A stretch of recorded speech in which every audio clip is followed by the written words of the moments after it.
5 August পরবর্তী সময়ে আমরা দেখতে পেলাম বাংলাদেশের সিনিয়র সাংবাদিকদের একটা বড় অংশ হয় পালিয়ে গেলেন, না হলে আত্মগোপনে চলে গেলেন। আমরা দেখতে পেলাম অনেকগুলো মিডিয়া হাউস প্রায় নেতৃত্ব শূন্য হয়ে পড়ল। আমরা দেখতে পেলাম 5 আগস্ট পরবর্তী সময়ে সাংবাদিকদের ব্যাপারে নানা রকমের অনিয়মের অভিযোগ, অর্থ কেলেঙ্কারি, ক্ষমতার অপব্যবহার থেকে শুরু করে শাসক দলের সাথে অপ্রয়োজনীয় এবং সাংবাদিকতার প্রফেশনের বাইরে গিয়ে অনেক বেশি সম্পর্ক এবং তোষামোদ করা। আমরা ইতোপূর্বেই দেখেছি বাংলাদেশের সাংবাদিকতায় এবং ওভারঅল যে জার্নালিস্টিক প্র্যাকটিস, সেখানে সাংবাদিকতার নীতি নৈতিকতা বিরোধী অনেক ধরনের কাজকর্ম। বাংলাদেশের সাংবাদিকতার জগতে যথেষ্ট চ্যালেঞ্জ রয়েছে। যারা সাংবাদিক হিসেবে কাজ করেন তাদের কর্মপরিবেশে নিরাপত্তার অভাব রয়েছে, তাদের বেতনের অভাব রয়েছে। আবার একই সাথে আমরা দেখতে পাই বাংলাদেশের সাংবাদিকতার জগতে বাণিজ্যিক এবং রাজনৈতিক যে ইনভেস্টমেন্ট, তার একটা দৃঢ় নিয়ন্ত্রণ রয়েছে।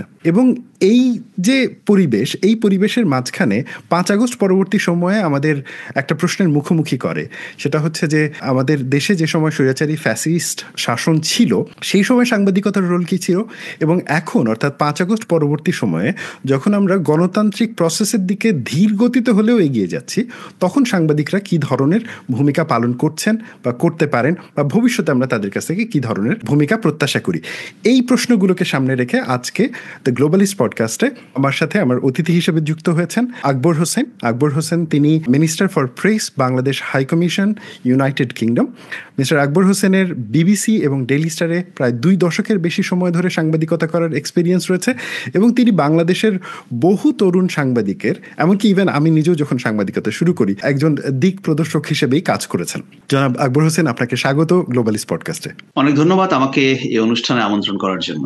সুপ্রিয় দর্শক শ্রোতা মণ্ডলী, আপনারা যারা গ্লোবালিস্ট পডকাস্ট শুনছেন, আপনারা জানেন যে গ্লোবালিস্ট পডকাস্ট বাংলা আউটলুকের সাথে পরিবেশন করা হয়, এবং এখানে আমরা রাজনীতি, অর্থনীতি, সমাজ, ধর্ম এবং ফরেন পলিসি, জিওপলিটিক্স, এই বিষয়গুলো নিয়ে ক্রিটিক্যাল ডিসকাশনে যুক্ত হই, এবং আমরা সবসময় এখানে অতিথিদেরকে নিয়ে আসি এবং অতিথিদেরকে আমরা বলি যে আমরা কঠিন ক্রিটিক্যাল প্রশ্ন করব।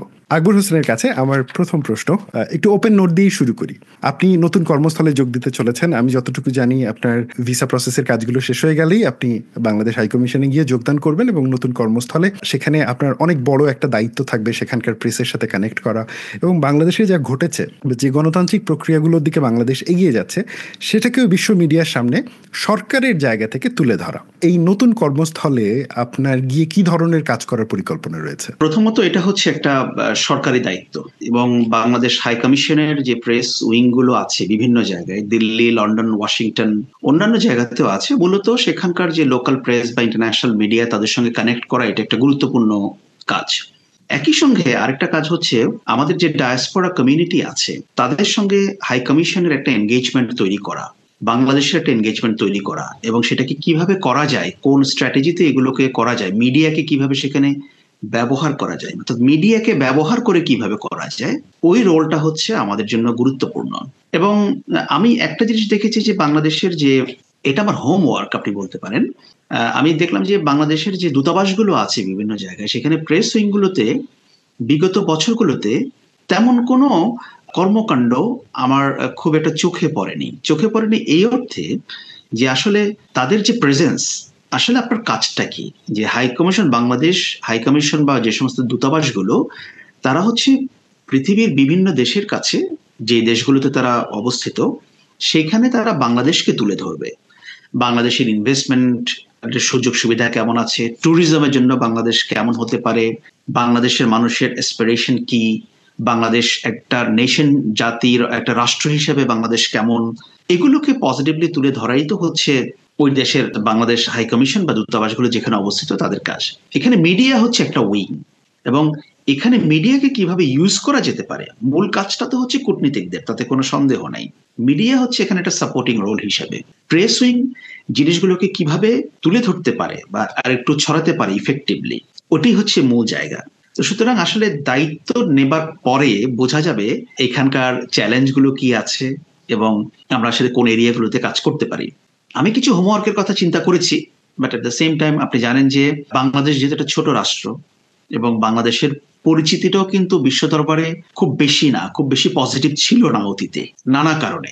কারণ আমাদের একটা গণতান্ত্রিক সমাজ কিভাবে ধ্বংস হয়ে গেল গত 15 বছরে, এখানে কিভাবে মানবাধিকার ভুলণ্ঠিত হলো, কি করে এদেশের করাপশন বিলিয়নস অফ ডলার্স বাংলাদেশের বাইরে চলে গেল, এগুলো দিয়ে হচ্ছে বাংলাদেশের পরিচিতি গত 15 বছরে গড়ে উঠেছে। সুতরাং ওখান থেকে টার্ন ব্যাক করানো এটা একটা বড় চ্যালেঞ্জের বিষয়, এবং এই জায়গাগুলোকে ইন্টারন্যাশনাল কমিউনিটির কাছে তুলে ধরা ডেফিনেটলি এটা কূটনৈতিক কাজ, সেখানে প্রেস উইং একটা অনুষঙ্গ হিসেবে কাজ করবে।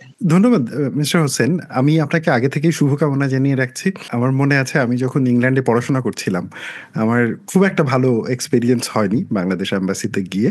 আমি 2021 সালের কথা বলছি। তো আশা করি এখন যে নতুন গ্রুপ অফ অফিসার্স সেখানে যাচ্ছেন, এবং আপনারা যারা যাচ্ছেন, যারা একটা দীর্ঘ সময় পাবলিক লাইফে মানুষের সাথে এঙ্গেজ হয়েছেন, আইভরি টাওয়ারের ভেতরে থাকেন নাই, তারা সেখানে গিয়ে সেখানকার যারা প্রবাসীরা রয়েছে তাদেরকে আরও বেটার সার্ভিস দিতে পারবেন, এটাই প্রত্যাশা। এবং সেখানকার লোকাল মিডিয়ার সাথে আমাদের দেশের যে রিপ্রেজেন্টেশন, ইমেজগত যে রিপ্রেজেন্টেশন, সেটা নিয়েও কাজ করতে পারবেন। মিস্টার হোসেন, আমি আপনার কাছে আবার বাংলাদেশের ভেতরের আলোচনা একটু ফিরতে চাচ্ছি। আপনি নিজে একটা দীর্ঘ সময় সাংবাদিকতা করেছেন, এবং 2 যুগের বেশি সময় ধরে আপনি এই ইন্ডাস্ট্রির ভেতর বাহির সব জিনিসটা দেখেছেন। সেই দেখার প্রেক্ষিতে আপনার কাছে আমি জানতে চাচ্ছি যে এই মুহূর্তে বাংলাদেশের সাংবাদিকতার অবস্থা কি? দেখুন, আমি প্রায় 22 বছর সাংবাদিকতা করেছি। এর মধ্যে আমার 19 বছর 4 মাসই আমি কাজ করেছি বিবিসিতে, আর বাকি সময়টুকু 2-2.5 বছর আমি ডেইলি স্টার পত্রিকায় কাজ করেছি। সুতরাং গত 20 বছর বাংলাদেশের লোকাল মিডিয়া কিভাবে পরিচালিত হয়েছে সেটার অনেক খুঁটিনাটি ব্যাপার আমি হয়তো ভেতর থেকে দেখিনি, কারণ আমার অভিজ্ঞতাটা মূলত বিবিসি কেন্দ্রিক, ইন্টারন্যাশনাল মিডিয়া কেন্দ্রিক। কিন্তু লোকাল মিডিয়ার ভেতরে কি ঘটতো বা কিভাবে সেগুলো পরিচালিত হতো, এগুলো সম্পর্কে একটা ধারণা আমাদের তৈরি হয়েছে, কারণ আমাদের যারা বন্ধুরা সেখানে কাজ করে, আমাদের সিনিয়ররা, আমাদের জুনিয়ররা, নানাভাবে এগুলো আমাদের কাছে এসেছে। এটা হচ্ছে একটা ব্যাপার। এখন বাংলাদেশে আপনি যে প্রশ্নটা করলেন যে এই মুহূর্তে বাংলাদেশের গণমাধ্যমের সিচুয়েশনটা কোথায় দাঁড়িয়ে আছে, এবং 5ই আগস্টের পরে বাংলাদেশের গণমাধ্যমের একটা বড় ধরনের পরিবর্তন হয়েছে। আপনি যেটা সূচনা করেছিলেন যে অনেক সিনিয়র সাংবাদিক, কোট আনকোট, যারা সাংবাদিকতা করতেন বলে দাবি করতেন, তাদের অনেকেই এখন আর সিনে নেই। কেউ কেউ দেশ ছেড়ে পালিয়ে যাওয়ার চেষ্টা করেছেন, 2-4 জন চলেও গেছেন, বাকিরা নিষ্ক্রিয় অবস্থায় আছেন। এবং এখানে এখন বাংলাদেশের এই যে একটা পট পরিবর্তন, অনেকে আশা করছেন যে এইখানে গণমাধ্যমের স্বাধীনতা হবে অবারিত, এবং গণমাধ্যম তার কথাগুলো বলতে পারবে, যেটা গত 15 বছরে বলতে পারেনি।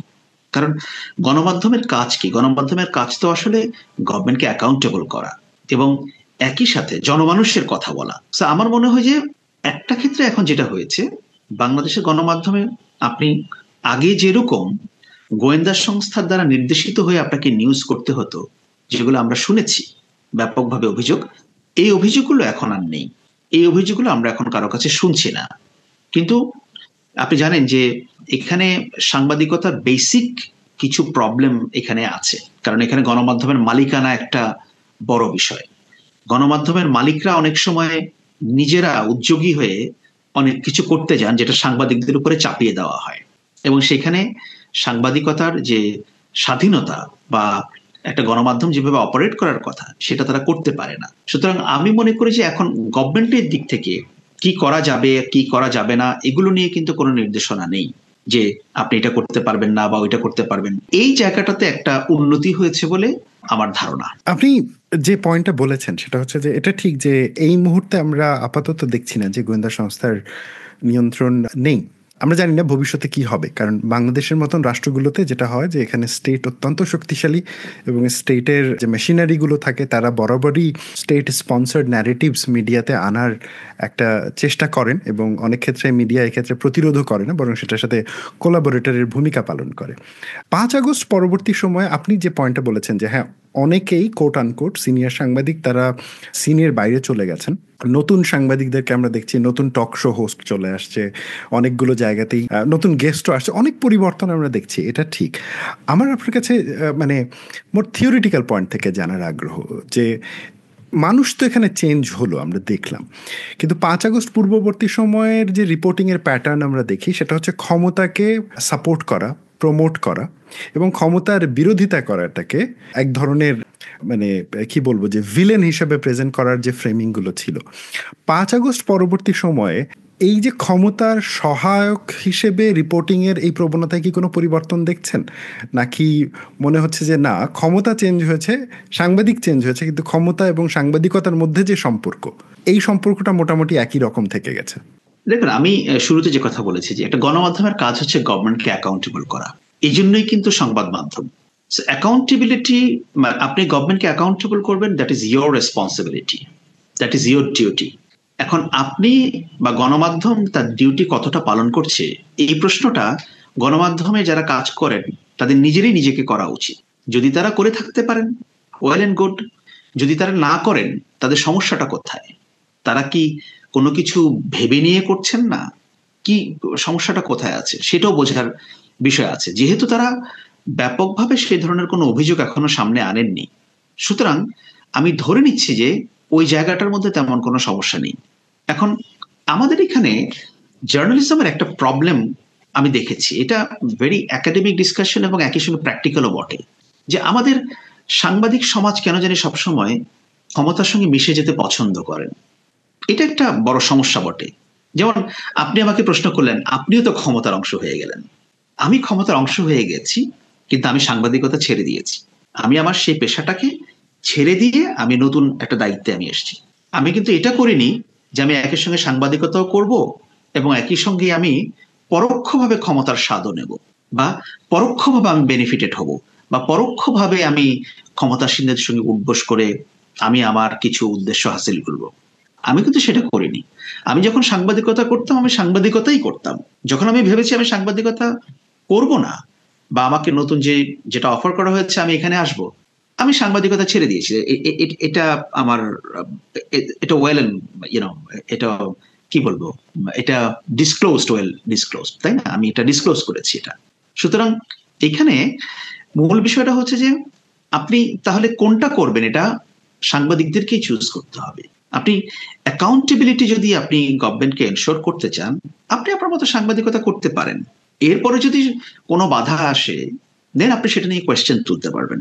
কিন্তু আপনি যদি নিজে থেকে না করেন এবং এটা কোনো কিছু অনুমান করে নেন, কিংবা আপনি যদি মনে করেন যে ক্ষমতাসীনদের পিঠ চাপড়ানোটাই হচ্ছে গণমাধ্যমের কাজ, তাহলে তো সেটা হয় না। এখানে একটা কথা আমি বলি, দিস ইজ মাই এক্সপিরিয়েন্স, যে আমাদের এখানে সাংবাদিকতার একটা বড় সমস্যা হচ্ছে আমাদের সাংবাদিকরা মনে করেন যে, মনে হয় রাজনীতি না থাকলে সাংবাদিকতা থাকে না। এটা এক অর্থে সত্যি, এই জন্য যে আপনার স্বাধীন গণমাধ্যম অপারেট করার জন্য পলিটিক্যাল অ্যাটমসফিয়ারটা অত্যন্ত গুরুত্বপূর্ণ, তাতে কোনো সন্দেহ নাই। কিন্তু আমি বলি কি, যে আপনার যদি পলিটিক্যাল খবর নাও থাকে, আপনার স্টোরির কিন্তু অভাব নেই। বাংলাদেশ 18 কোটি লোকের দেশ, এখানে আপনি মানুষের গল্পের কিন্তু অভাব নেই। অর্থনৈতিক গল্প, সামাজিক গল্প, সাংস্কৃতিক গল্প, এগুলো কিন্তু আপনাকে কেউ বাধাগ্রস্ত করছে না। কিন্তু আপনি যদি ধরেই রাখেন যে না ঠিক আছে, হ্যাঁ আমাকে রাজনীতি হচ্ছে সাংবাদিকতার একমাত্র উপজীব্য, সেটা তো ঠিক না। যেমন আমি যখন বিবিসিতে কাজ করতাম, বিবিসি কিন্তু খুব সিলেক্টিভ পলিটিক্যাল স্টোরি কভার করত, যেগুলোর ইম্প্যাক্টটা বেশি বা একটা মিনিং আছে। আদারওয়াইজ আপনি দেখেন যে কন্টেন্ট অ্যানালাইসিস করে দেখেন, তারা কিন্তু মোস্টলি করে সোশ্যাল স্টোরি, বিভিন্ন মানুষের গল্পগুলোকে তারা তুলে নিয়ে আসে। আমি মনে করি যে আমাদের সাংবাদিকতার এখানে দৃষ্টিভঙ্গিরও ব্যাপার আছে। আসলে যুগের পর যুগ যেভাবে চলে আসছে, ওই দৃষ্টিভঙ্গিটাই বহমান, এবং এখান থেকে আমাদের বেরিয়ে আসতে হবে। এবং আপনি যে প্রশ্নটা করলেন যে এখনো কি তারা সেই ক্ষমতার সঙ্গে মিলেমিশে একাকার কিনা, বা ক্ষমতাকে প্রশ্ন করতে ভয় পাচ্ছে কিনা, বা করছে না কেন, সেটা আপনারাই অ্যানালিসিস করে বলতে পারবেন যে যদি না করে থাকে তাহলে কেন। তাদের তো কেউ বাধা দেয়নি, এবং করছে না আবার সেটাও বলা যাবে না। আপনি কিন্তু হরহামেশা বাংলাদেশের টিভি গুলো খুললে আপনি দেখবেন যে আইন শৃঙ্খলা পরিস্থিতি নিয়ে রিপোর্ট হচ্ছে, বিভিন্ন পলিটিক্যাল পার্টিকে তারা ইকুয়াল কাভারেজ দিচ্ছে না? বাংলাদেশে তো অনেক পলিটিক্যাল পার্টি নিষিদ্ধ ছিল, মানে নিষিদ্ধ বলতে তাদের নিউজ প্রচার করাটা নিষিদ্ধ ছিল। এখন সেইটুকু তো তারা করতে পারছেন। সুতরাং বাকিটা আমার ধারণা যে যদি কারো মধ্যে কোনো দোদুল্যমানতা থাকে, এটা তাদের সমস্যা।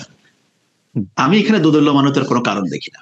আমি আপনার সাথে এই পয়েন্টটাতে একমত যে আমাদের সাংবাদিকতার নিজস্ব কিছু স্ট্রাকচারাল এবং অলসো ব্যক্তিকেন্দ্রিকও কিছু সমস্যা রয়েছে। সেটা হচ্ছে যে এক, ক্ষমতার সাথে মিশে যাওয়ার প্রবণতা এবং ক্ষমতার ভাগীদার হওয়া, এবং আপনি যেটা বললেন যে পলিটিক্যাল রিপোর্টিংটাকেই মূল রিপোর্টিং হিসেবে গুরুত্ব দেওয়া, এবং এর বাইরের অন্যান্য যে রিপোর্টিংগুলো, সেটা এনভায়রনমেন্ট রিপোর্টিং হতে পারে, সেটা শিক্ষাকেন্দ্রিক রিপোর্টিং হতে পারে, সেগুলোর ওপরে প্রায়োরিটি না দেওয়া, এটা তো রয়েছেই। তবে রিসেন্টলি আমরা একটা জিনিস লক্ষ্য করলাম, মানে আমি এই প্রশ্নটা আপনাকে সাংবাদিক হিসেবে করছি। মানে আপনি বলা হয়ে থাকে যে একজন সাংবাদিক, সে একবার যখন সাংবাদিক, সে সারা জীবনই সাংবাদিক থাকে, in a way more like open liberal ওয়েতে। হ্যাঁ, তো ডেফিনেটলি আপনি এখন আপনার নিজস্ব কিছু বাধ্যবাধকতা আছে গভর্নমেন্টের মানে প্রোটোকলের জায়গা থেকে, কিন্তু এইটা পিওরলি মানে সাংবাদিকতার অ্যাঙ্গেল থেকে প্রশ্ন। আমরা 5 আগস্টের পূর্ববর্তী সময় দেখেছি যে অত্যন্ত সেন্ট্রালাইজড একটা নিয়ন্ত্রণ মিডিয়ার ওপরে, এবং এই সেন্ট্রালাইজ নিয়ন্ত্রণটা 2-3 ভাবে হতো। একটা হচ্ছে যে ডিপি স্টেটের যে অ্যাক্টার্সরা ছিল, তারা এই সেন্ট্রালাইজ নিয়ন্ত্রণ করত বিভিন্ন সময় ফোন করে, সাংবাদিকদেরকে থ্রেট করে অথবা সুযোগ সুবিধা দিয়ে। আর একটা ছিল হচ্ছে পলিটিক্যাল থ্রেট অর পেট্রোনাইজেশন, বোথ, অর্থাৎ রাজনৈতিক ক্ষমতায় যারা রয়েছেন, অর্থাৎ আওয়ামী লীগ সরকার হয় রাজনৈতিক সুবিধা দিত, না হলে থ্রেট দিত। সো এটা একটা পলিটিক্যাল পেট্রোনাইজেশন। আর একটা ছিল হচ্ছে যে বিজনেস নেক্সাসের থ্রুতে নিয়ন্ত্রণ করা, অর্থাৎ বিজনেসম্যানদেরকে, ওই সরকারপন্থী বিজনেসম্যানদেরকে মিডিয়া খুলতে দেওয়া এবং সেখানে সাংবাদিকদেরকে দেওয়া, এবং একটা সেলফ সেন্সরশিপের এনভায়রনমেন্ট বজায় রাখা। আমরা, এবং আপনি ঠিকই বলেছেন যে 5 আগস্ট পরবর্তী সময়ে সাংবাদিকদের ওপরে এই যে ডিপি স্টেটের নিয়ন্ত্রণ মোটামুটি বাহ্যিকভাবে আমরা দেখতে পাচ্ছি যে কমে গেছে। আমরা এখন পর্যন্ত ওই ধরনের মানে কথাবার্তা পাইনি, যেহেতু সরকার পলিটিক্যাল না, এটা মোর হচ্ছে যে একটা হচ্ছে যে ইন্টেরিয়াম গভর্নমেন্ট, তো এখানে পলিটিক্যাল নেক্সাসের যে প্রভাবটা সেটা সরকারের দিক থেকে কম্পারেটিভলি কম, বিজনেস নেক্সাসটা অ্যাজ ইউজুয়ালি রয়েছে। কিন্তু আমরা একটা নতুন এলিমেন্টও লক্ষ্য করছি, সেটা হচ্ছে, যেমন আমি কয়েকটা এক্সাম্পল দিই। একটা এক্সাম্পল হচ্ছে যে প্রথম আলোর সামনে, ডেইলি স্টারের সামনে গিয়ে গরু জবাই করার ওভারঅল একটা কর্মসূচি। ডেফিনেটলি মানে আমি কর্মসূচিতে কোনো ক্ষতির কিছু দেখি না, এটা মানে একটা পত্রিকাকে বয়কট করে, হ্যাঁ, সেটাকে উদ্দেশ্য করে গরু জবাই করে, খাসি জবাই করে একসাথে খেয়ে দিয়ে এটা করতে পারে, কিন্তু কোনো একটা পত্রিকার অফিসের সামনে গিয়ে সেইটাকে এক ধরনের থ্রেটের মধ্যে রাখা, এটা কিন্তু একটা ভয়ের এনভায়রনমেন্ট তৈরি করে। আর একটা এক্সাম্পল যেমন আমি একটু দিতে চাচ্ছিলাম, সেটা হচ্ছে আমরা দেখতে পাচ্ছি যে বিপ্লব মানে গণ অভ্যুত্থানে নেতৃত্ব দেওয়া বেশ কিছু ছাত্র নেতা, বিশেষ করে আমরা দেখেছি যে হাসনাতের কাছ থেকে এক ধরনের পাবলিক থ্রেট কিন্তু আসছে, এবং এটা মানে হচ্ছে, এটা আসলে রাগঢাক করার কিছু নাই, এই পাবলিক থ্রেটটা এসছে, এবং এটা কোনোভাবেই আমি মনে করি না যে সাংবাদিকতার ওপরে এই ধরনের থ্রেট আসা উচিত, সেটা যেমনই হোক। এই যে নতুন পলিটিক্যাল ডাইমেনশনে নতুন যে রাজনৈতিক বর্গগুলো আসছে, তারাও চাচ্ছে যে সাংবাদিকতাকে খানিকটা নিজের মতন করে শেপ করতে। প্রত্যেকটা ক্ষমতাই চায় সাংবাদিকতাকে নিজের মতন করে শেপ করে রাখতে, এবং ওইটার বিরোধিতা করাই আসলে হচ্ছে সাংবাদিকতার একটা অনন্ত সংগ্রাম যেটা চলতে থাকে। তো এই যে নতুন বর্গের প্রেশারগুলো, এই বর্গের প্রেশারগুলোকে আপনি কিভাবে দেখছেন, যে সেটা কি মানে 5 আগস্ট পরবর্তী সাংবাদিকতার উত্তরণে কোনোভাবেই সহায়ক হবে, নাকি এটা নতুন প্রতিবন্ধকতা তৈরি করবে? অনেকগুলো প্রসঙ্গ তুলেছেন এবং যৌক্তিকভাবেই তুলেছেন। দেখুন, সাংবাদিকতার মূল বিষয়টা হচ্ছে যে ক্ষমতার সঙ্গে সাংবাদিকতার সম্পর্কটা অলওয়েজ একটা দ্বান্দ্বিক সম্পর্ক। এই সম্পর্কটা মিডিয়া এবং গভর্নমেন্ট সম্পর্কটা কখনোই স্মুথ না, পৃথিবীর কোনো দেশে স্মুথ না, মানে আসলে এটা স্মুথ থাকে না। এটাই হচ্ছে চরিত্রটা, না? রাষ্ট্রের একটা চরিত্র আছে, সরকারের একটা চরিত্র আছে, গণমাধ্যমের একটা চরিত্র আছে। সো এটা একটা বিষয়। এখন আমরা যেটা দেখলাম যে ধরেন, কিন্তু একই সঙ্গে পৃথিবীর সব দেশে আপনি দেখবেন, যত অ্যাডভান্স ডেমোক্রেটিক সোসাইটি হোক না কেন, প্রত্যেকটা রাষ্ট্র তাদের মিডিয়াকে ডিল করার জন্য তাদের কিছু আইন কানুন, তাদের মিডিয়া উইং, প্রেস উইং তাদের থাকে। সেটার মাধ্যমে তারা কি করে? তারা মিডিয়াকে মনিটর করে, তারা মিডিয়াকে ইনফরমেশন দেয়, তারা মিডিয়ার সঙ্গে কোলাবোরেট করে, এগুলো থাকে। বাংলাদেশেও এটা আছে।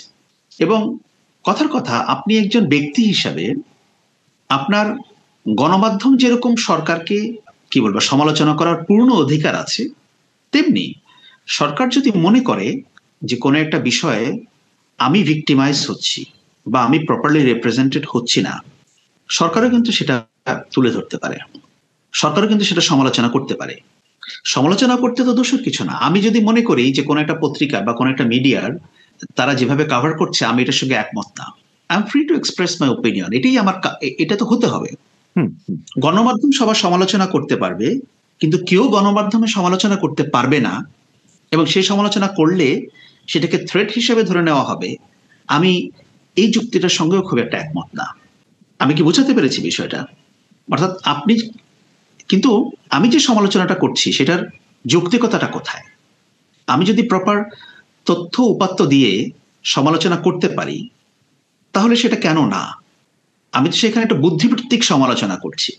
কিন্তু হ্যাঁ, ফিজিক্যালি কোনো গণমাধ্যমকে থ্রেট করা, আপনি যেটা বলছেন যে কারো অফিসের সামনে গরু জবাই করা বা কারো সেখানে হামলার হুমকি দেওয়া, এগুলো গ্রহণযোগ্য নয়। আমি মনে করি যে গণমাধ্যমকে তার কাজ করতে দিতে হবে, এবং এটা কিন্তু এই প্রফেসর ইউনূস সরকারের একটা পলিসিও বটে।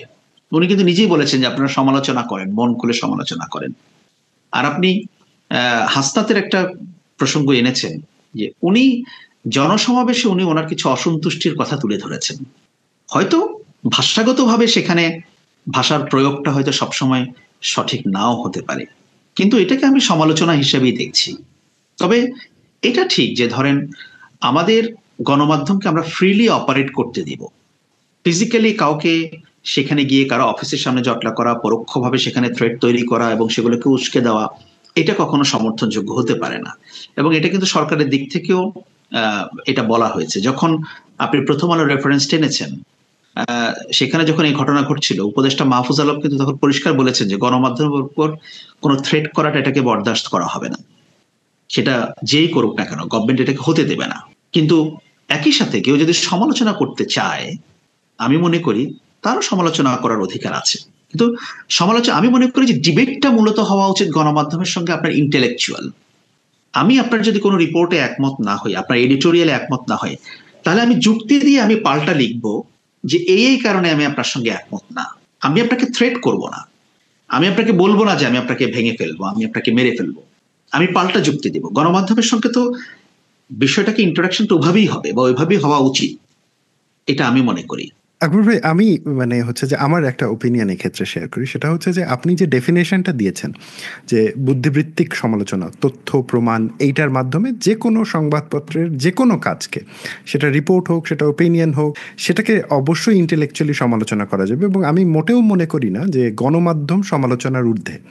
আসলে সমাজের, রাষ্ট্রের কোনো ইনস্টিটিউশনেই সমালোচনার ঊর্ধ্বে না। কারণ হচ্ছে আমরা যখনই কোনো ইনস্টিটিউশনকে সমালোচনার ঊর্ধ্বে রাখবো, তখন তাকে আমরা অ্যাবসুলিট পাওয়ার দিচ্ছি। আর যে কোনো অ্যাবসুলিট পাওয়ার ডেফিনেটলি করাপ্টস, এবং এটা আলটিমেটলি গিয়ে নাগরিকের বিরুদ্ধে অবস্থান নেয়।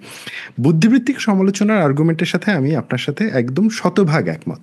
কিন্তু বাংলাদেশে আমরা যে এক্সাম্পলটা দেখেছি, যেমন আমি নিজে যে এক্সাম্পলটা দেখেছি, আমার মনে আছে আমি তখন মাত্র জুনিয়র সাংবাদিক, সংগ্রাম পত্রিকায় কোনো একটা লেখা ছাপা হয়েছে। তো সংগ্রামের বয়স্ক এডিটরকে আমি দেখেছি যে সরকার দলের পান্ডারা পাঞ্জাবি ছিঁড়ে ঘাড় ধরে সিঁড়ি দিয়ে নামায় নিয়ে আসছে। এই ছবি আমি দেখেছি।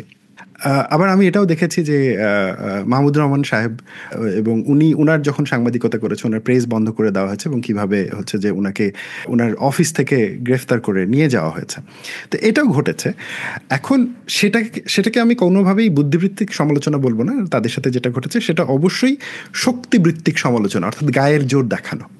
যে ক্ষমতা ছিল সে গায়ের জোর দেখিয়েছে। আবার এখন যে দুইটা ঘটনার আমি এক্সাম্পল দিলাম, হাসনাতের এবং হচ্ছে যে যারা এই যে গরু জবাই করতে চান বা অন্য কিছু করতে চান, পলিটিক্যাল রেটোরিকের জায়গা থেকে আমি এটাকে যদি দেখি, তাহলে ঠিক আছে, পলিটিক্যাল রেটোরিকে, পলিটিক্সে অনেক কিছু মানুষ বলে। কিন্তু আবার যদি আমরা এটার প্র্যাকটিক্যাল জিনিসগুলো দেখি, যেমন কোনো একটা টেলিভিশন অফিসের দপ্তরে গিয়ে সাংবাদিকদেরকে চাকরি থেকে বের করে দেওয়ার জন্য পরোক্ষ প্রেশার তৈরি করা, কিংবা যখন দেখা যায় যে ক্ষমতার যারা রয়েছেন তারা এই ধরনের রেটোরিক ব্যবহার করেন, যেই রেটোরিকটা আসলে কোনোভাবেই বুদ্ধিবৃত্তিক সমালোচনার যে সংজ্ঞা আমি এবং আপনি মিলে এগ্রি করলাম সেইটার মধ্যে পড়ে না, ওইটা আসলে সাংবাদিকতাকে চ্যালেঞ্জের মুখে ফেলে। ওইটা তখন সাংবাদিকতাকে চ্যালেঞ্জ কী ধরনের মুখের মধ্যে ফেলে, আমি এখানে বলবো যে এক ধরনের অনিচ্ছাকৃত ভয়ের বাউন্ডারি তৈরি করে। এবং ওইটা মানুষকে অনিরাপদ ফিল করে এবং সেটা অনেক ক্ষেত্রেই সাংবাদিকতাকে প্রভাবিত করে। তবে আমি আপনার সাথে এই বিষয়ে পুরোপুরি একমত যে বাংলাদেশে কোনো ইনস্টিটিউশনই সমালোচনার ঊর্ধ্বে রাখা যাবে না। এটা নাগরিকের অধিকার, রাজনীতিবিদদের অধিকার এবং সকলেরই অধিকার কোনো একটা ইনস্টিটিউশনের পলিসি নিয়ে সমালোচনা করা, কাজ নিয়ে সমালোচনা করা। আমি একটা জায়গায় মানে এই যে আলোচনাটাই আর একটু মানে ফার্দার ডিপ যেতে চাচ্ছি। আমরা যেটা দেখলাম যে বিগত সময়গুলোতে, এইটা যে শুধুমাত্র বিগত আওয়ামী লীগের সরকারের সময় তা না, আমরা দেখছি যে বিশেষ করে 90 পরবর্তী সময়ে যখন প্রাইভেটাইজেশন হলো মিডিয়ার, এবং আমরা দেখলাম যে ডেইলি স্টার, প্রথম আলো, 21 টিভি, পরে গিয়ে এটিএন বাংলা, এরা যখন আসা শুরু করলো, আমরা প্রাইভেট ইনভেস্টমেন্ট দেখলাম। এবং গত 15 বছরে বাংলাদেশের সাংবাদিকতা নিয়ে, 15 থেকে 20 বছরে যতগুলো গবেষণাধর্মী কাজ হয়েছে, সবগুলোই একটা জিনিস দেখাচ্ছে যে বাংলাদেশের এই মিডিয়া ইন্ডাস্ট্রির মালিকানায় হচ্ছে যে একটা পলিটিক্যাল এবং বিজনেস নেক্সাস কাজ করে। এবং পলিটিক্যাল বিজনেস নেক্সাস কেমন করে কাজ করে, যেমন একটা এক্সাম্পল দিই, অ্যাডকোর একটা এক্সাম্পল দিই, যে টেলিভিশন ওনার্স অ্যাসোসিয়েশনের যে গ্রুপটা, এইটা যখন বিএনপি সরকারের সময় সম্ভবত গঠিত হয়, তো তত্ত্বাবধায়ক সরকার যখন আসলো 2008 সালে, ওই সময়টাতে 7-8, তখন থেকে 2014 পর্যন্ত, আমার তথ্যটা ভুল হতে পারে বাট মোটামুটি 13 বা 14 পর্যন্ত এটার প্রধান ছিলেন মোসাদ্দেক হোসেন ফালু। উনি বিএনপির একজন মানে মানে অত্যন্ত প্রভাবশালী নেতা। আমরা দেখব যে 2014 পরে এসে ওই জায়গাটাতে দায়িত্বে আসলেন সালমান এফ রহমান। ফালু ব্যাকএন্ডে চলে গেল। আমরা আরও মানে একাডেমিক কিছু গবেষণা দেখাচ্ছে যে কিভাবে এদের যে, যেমন ফালুর যে মিডিয়া হাউস, সেইখানে কিভাবে তার মেইন স্ট্রিম বোর্ডের মধ্যে ফালুর লোকও থাকছে, তখন আবার হচ্ছে যে সালমান এফ রহমানের লোকও সেখানে যাচ্ছেন, এবং তারা দুইজনেই নেগোশিয়েট করে বিজনেসটাকে রান করছে। তো আমরা বাইরে যতই রাজনীতিবিদদের মধ্যে বিরোধ টিরোধ দেখছি, কিন্তু যখন মিডিয়াকে নিয়ন্ত্রণ করার প্রশ্ন আসছে, বিজনেস পলিটিক্যাল নেক্সাসের প্রশ্ন আসছে, তখন আমরা দেখছি একইভাবেই কাজ করছে। এই এত বড় কনটেক্সট দেওয়ার কারণটা হচ্ছে, আমরা দেখেছি ইতোমধ্যেই সাংবাদিকতা গণমাধ্যম সংস্কার কমিশন গঠন হয়েছে, তারা কাজ করছে, সেটা নিয়ে বেশ খানিকটা আলাপ আলোচনাও হচ্ছে। আপনি নিজেও খোঁজ খবর রেখেছেন, আমি আপনাকে দু একটা জায়গায় এটা নিয়ে কথা বলতেও শুনেছি। আপনার কি মনে হচ্ছে যে গণমাধ্যম সংস্কার কমিশন থেকে আমরা এমন কোনো প্রত্যাশা পেতে পারি কিনা, যেটা এই যে বিজনেস পলিটিক্যাল নেক্সাস বাংলাদেশের সাংবাদিকতায়, সেইটার ভাঙন ধরাতে কোনো কাজ করবে, নাকি এইটা মানে কেউ টাচই করবে না? ব্যাপারটা আপনার কি মনে হয়? গণমাধ্যম সংস্কার কমিশন কি ধরনের রিপোর্ট নিয়ে আসবে এটা সম্পর্কে আমার অবশ্য ধারণা নেই। অনেকে নানাভাবে মতামত দিয়েছেন, তারা হয়তো সেগুলোকে গ্রহণ করবেন বা কতটুকু গ্রহণ করবেন সেটা তাদের বিষয়। একটা বিষয় আপনি যেটা বললেন যে বিজনেস পলিটিক্যাল নেক্সাস, দেখুন গণমাধ্যম কিন্তু কোনো চ্যারিটি না। মানে মিডিয়া এসেনশিয়ালি তারা হচ্ছে একটা বিজনেস অর্গানাইজেশন, কারণ you have to be viable, না প্রফিট করতে হবে আপনাকে। আপনি যদি প্রফিট না করতে পারেন, আপনি সাংবাদিকের বেতন দেবেন কিভাবে? কোনো মালিকই তো তার নিজের পকেট থেকে সাংবাদিকদের বেতন দেবে না, তার প্রতিষ্ঠান চালাবে না। সুতরাং গণমাধ্যমের কাছে খুব বেশি ওই চ্যারিটি টাইপ জিনিস আশা না করাই ভালো। প্রত্যেকটা গণমাধ্যমের কিছু ইন্টারেস্ট থাকবে এবং তারা they will always be guided by their interest, এটাতে কোনো সন্দেহ নাই। কিন্তু আমরা যেটা দেখতে চাই যে এই সব কিছুর মধ্যেও গণমানুষের কথা কতটা থাকছে, সেটা একটা গুরুত্বপূর্ণ বিষয়। আপনি যদি একটা গণমাধ্যমকে প্রফিটেবল করতে চান, বিজনেস করতে চান, তাহলে কিন্তু আপনাকে প্রফেশনাল হতে হবে, তাই নয় কি? আপনি তো প্রফেশনাল না হয়ে একপাক্ষিক হয়ে কোন একটা দলের সার্ভ করে আপনি আপনার গণমাধ্যমকে কিন্তু প্রফিটেবল করতে পারবেন না। আপনি বিজ্ঞাপন পাবেন না, কারণ মানুষ আপনাকে ক্রেডিবল ভাববে না। সো আপনি যতই নিরপেক্ষ বা ফেয়ার জার্নালিজম করবেন, আমি নিরপেক্ষ শব্দটা খুব একটা ব্যবহার করতে চাই না, নিরপেক্ষ শব্দটা অলওয়েজ একটা বিতর্কিত। আমি বলি যে ফেয়ার জার্নালিজম, আপনি ফেয়ার কিনা সবার প্রতি। এখন আপনি যদি সেটা করতে পারেন, তাহলে লোকে আপনাকে ট্রাস্ট করবে, আপনার দর্শক থাকবে, আপনার পাঠক থাকবে, এবং আপনার দর্শক পাঠক থাকলে আপনি বিজ্ঞাপন পাবেন। গণমাধ্যম তো টিকেই থাকে বিজ্ঞাপনের উপর। এখন যে প্রতিষ্ঠান দেখবে যে এই গণমাধ্যম ক্রেডিবল না, তার দর্শক নেই, পাঠক নেই, দর্শক পাঠক সরে যাচ্ছে, আমি সেখানে বিজ্ঞাপন দেবো কেন? সুতরাং গণমাধ্যম যদি টিকে থাকতে হয়, সে যদি বিজনেস মডেলেও সে নিজেকে দাঁড় করাতে চায়, তাহলেও তাকে ফেয়ার জার্নালিজম করতে হবে, আমি এটা মনে করি। কিন্তু আমাদের এখানে সমস্যাটা হচ্ছে কি, আমাদের এখানে গণমাধ্যমটাকে বিজনেস, গণমাধ্যম ইটসেলফ, এটাকে বিজনেস হিসেবে চিন্তা করা হয় না। কোনো মালিক অনেক মালিকই মনে করেন না যে আমার এখান থেকে ইনকাম আসতে হবে, আমার একটা প্রফিটেবল চালাতে হবে। তারা গণমাধ্যমটাকে করেছেন তার অন্য বিজনেসকে ব্যাকআপ দেওয়ার জন্য।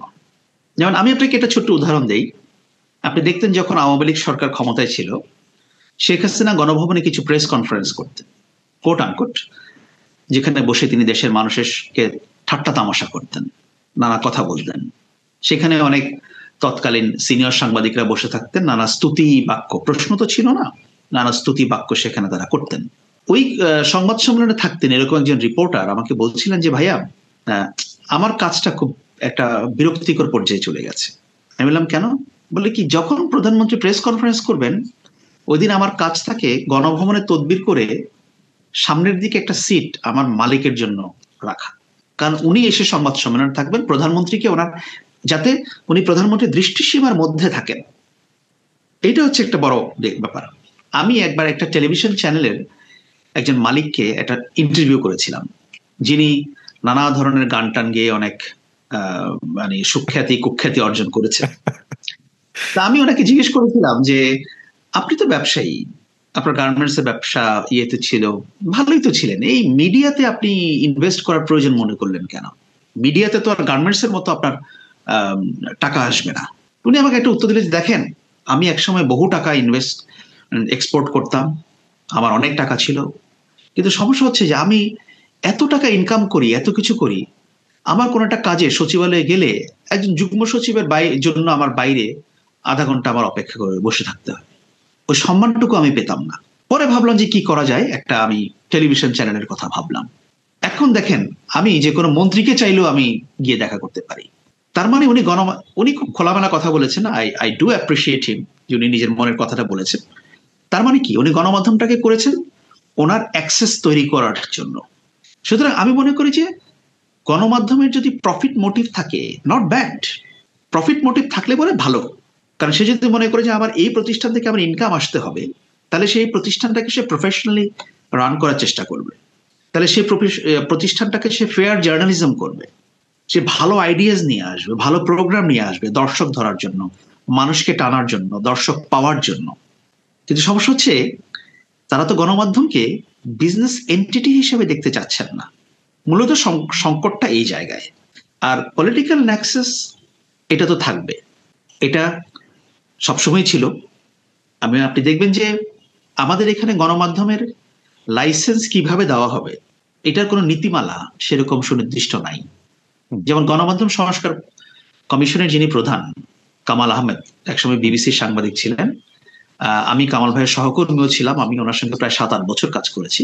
উনি পাবলিকলি একটা কথা বলেছিলেন, ওনারা গণমাধ্যম সংস্কার কমিশন যখন বসেছেন বিভিন্ন কাগজপত্রগুলোকে রিভিউ করছিলেন, এর মধ্যে ওনারা দেখলেন যে একটা টেলিভিশন চ্যানেলকে লাইসেন্স দেওয়া হয়েছে, সেখানে লাইসেন্স পাওয়ার জন্য তারা একটা কথা রেখেছে যে তারা টিভি চ্যানেল পেলে আওয়ামী লীগের উন্নয়নমূলক কর্মকাণ্ড প্রচার করবে এবং শেখ হাসিনার হাতকে শক্তিশালী করবে।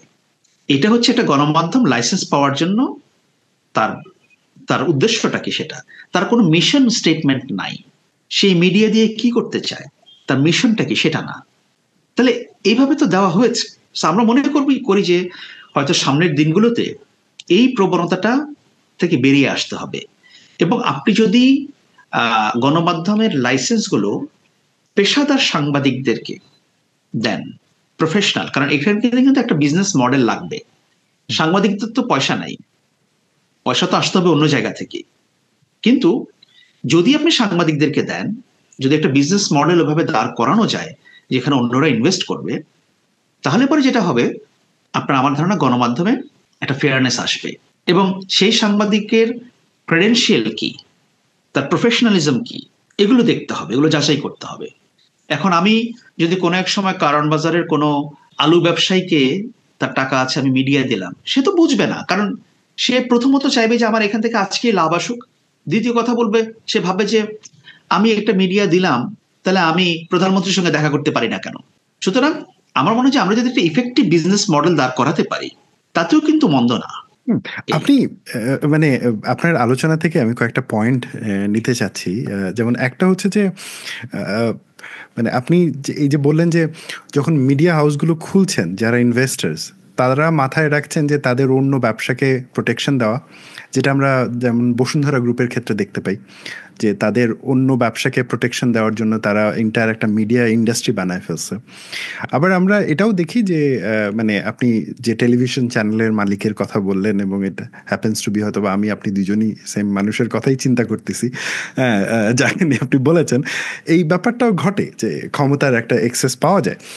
আমরা, এটা বাস্তবতা, বাংলাদেশের প্রেক্ষিতে এটা আসলে অস্বীকার করার কোনো উপায় নাই। এবং এইটা যে বাংলাদেশে শুধু টেলিভিশন মালিকরা করেন তা না, এইটা বাংলাদেশের অনেক সাংবাদিকও করে থাকেন, এটা আমি অস্বীকার করছি না।